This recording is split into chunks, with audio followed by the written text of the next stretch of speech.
Magandang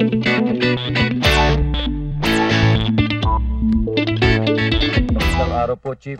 Ako po si Arthur Escanio. Nawawala po yung asawa ko eh. Ano pangalan niya? Eva Escanio ang buo niyang pangalan. 21 anyos. Ito po yung picture niya. Paano ho siya nawala? Maaari bang sabihin niyo? Ang sabi po ng nanay ko, basta na lang po daw siya umalis. Umalis? Nag-away ba kayo? Hindi ho, Chief. Wala ho kasi ako nung umalis siya. Nasa Japan ho ako. Kasama lang po niya yung nanay ko at mga kapatid ko. Chief, baka pwede niyo akong tulungan. Baka naman nagpunta lang siya sa mga kamag-anak niya. Wala ho akong alam. Imposible ho, Chief eh. Alam kong wala na ho siyang natitirang kamag-anak dito. Iba ho ang kutob ko. Kasi ho marami ho ako nababasa sa dyaryo na maraming nare-rape at sinasalvage. Pero ayoko kong isipin yun. Alam ko masama ho ang loob niya, Chief. Noong nagpunta ka ng Japan, nag-away ba kayong mag-asawa? Ayaw niya nga ho kung umalis eh. Pero kailangan. Alam ko masama ang loob niya. Pero naintindihan ho niya ako. Nagyakapan pa nga ho kami, Chief eh. Kung tutuusin ay wala ng kaso ang asawa mo. Hindi naman pala kayo nagbugbugan. Iwan mo na lang tong picture ng asawa mo at titignan namin kung anong magagawa namin para matulungan ka.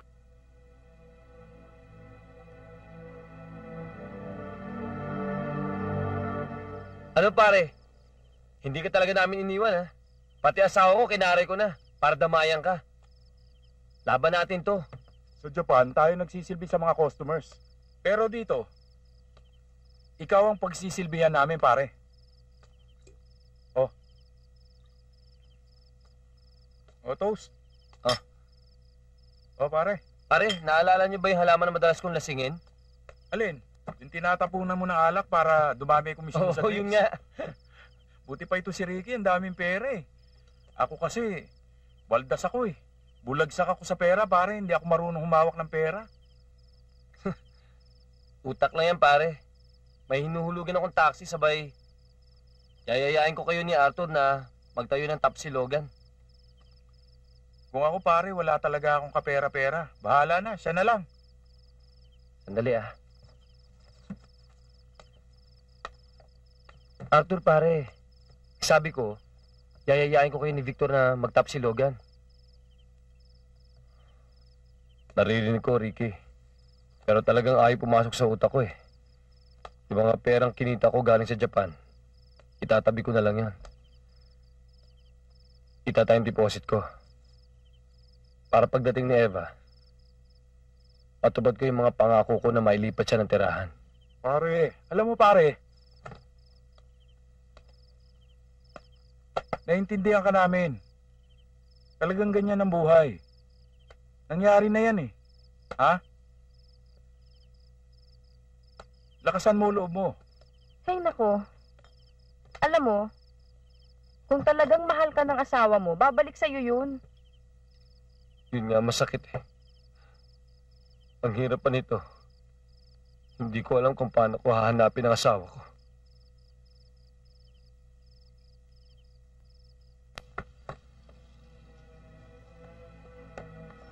Inay! Inay! Si Arthur ho ito. Buksan niyo po ang pinto. Inay!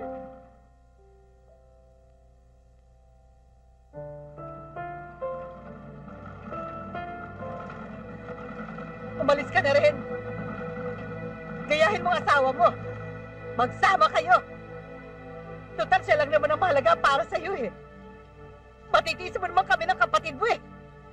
Pero ang babaeng yan, ibibigay mo sa kanya lahat. Inay, mahal ko lang talaga ang asawa ko. Kaya nga magsama na kayo. Tignan ko naman kung hindi ka maganap sa wala.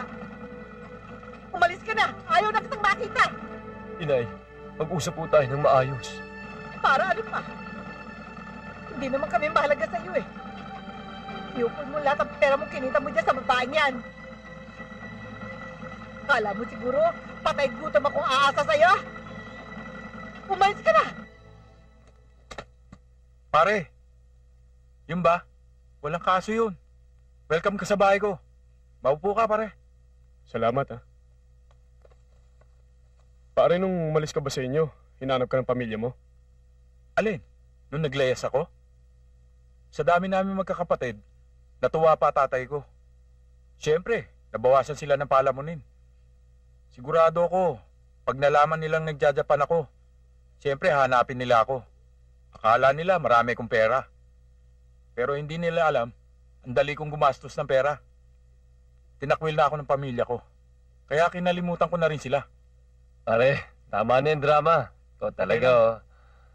Ikaw ba handa ka tumulong sa paghanap sa asawa ko? Kaya ba? Ako pa, pare. Natural, kailan mo gusto? Pare, sana bukas na bukas din. Yun lang. Gusto mo ngayon eh. Salamat, pare, ha.